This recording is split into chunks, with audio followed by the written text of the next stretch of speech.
l'idée d'organiser ce dialogue national inclusif à la suite de la mort tragique du maréchal Idriss Déby Itno. Et donc nous avons cru en la sincérité, à la bonne volonté du chef de l'État. C'est ce qui a fait que nous sommes venus ici à N'Djamena pour participer au dialogue national inclusif, à l'instar d'autres mouvements politico-militaires, à l'instar de la diaspora tchadienne en France et partout dans le monde. Donc c'est pour vous dire que nous ne sommes pas les seuls à avoir accepté la main tendue du président. Il y a d'autres corporations, il y a des mouvements politico-militaires, il y a les partis politiques en exil. Et donc c'est dans cette optique-là que nous avons accepté de venir avec tous les Tchadiens de tous les bords, de toutes les couches de la société, venir discuter de l'avenir du Tchad, parce que le Tchad vit un moment crucial, un moment historique, un moment que je dirais charnière, et c'est une occasion unique. Je pense que c'est la deuxième édition, c'est la deuxième fois qu'on revit ces genres d'événements après la conférence nationale souveraine. Et la conférence nationale souveraine n'est pas la même chose que le dialogue national inclusif.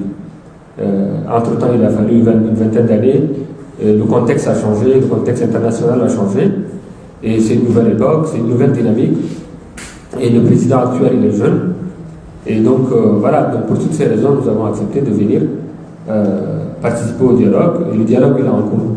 Voilà ce qui nous a amené, ce qui nous a poussé à venir à N'Djamena, très brièvement. Et je pense qu'à ce stade, on ne peut pas évaluer. Le dialogue il est en cours. Il y a chacun a sa propre lecture de la situation. Mais moi, je pense que, de prime abord, ce qu'il faut soulever, c'est que c'est un exercice qui est très intéressant et pertinent, dans le sens où ça permet aux Tchadiens, après une vingtaine d'années, après 2 décennies, quasiment après la conférence nationale souveraine, ça permet aux Tchadiens de se retrouver, de discuter, de dessiner l'avenir du pays. Donc en cela, je pense que le dialogue national souverain a tout le mérite. Et c'est pourquoi il faut réitérer mes remerciements, en tout cas vis-à-vis du président du Conseil militaire de transition. Et est-ce que le dialogue peut permettre de refonder le Tchad?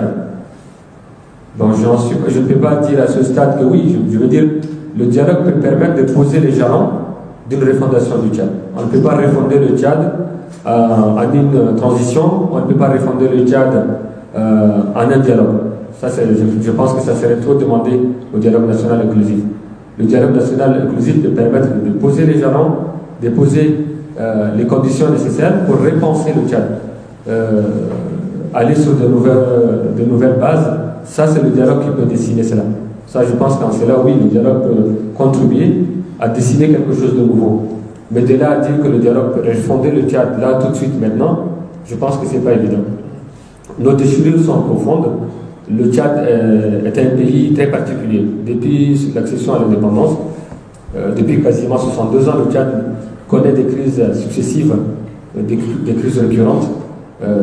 Et le Tchad n'a jamais connu une alternance pacifique. Donc notre pays est marqué par la guerre, par les conflits militaires. Et donc je pense que le président actuel, l'adjoint actuel militaire, hérite d'une situation qui est quasiment vieille de 62 ans.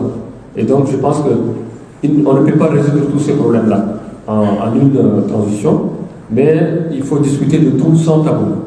Je pense que toutes les questions doivent être débattues. Et il faut que ça serve de catharsis, ça serve d'exutoire, comment dire, de moment de partage, que les gens disent ce qu'il y a sur le cœur. Je pense que ça, en cela, il faut vraiment être ferme là-dessus. Il faut que le Conseil militaire de transition accepte de jouer le jeu, que les Tchadiens s'expriment en toute liberté et les Tchadiens disent ce qu'ils ont sur le cœur.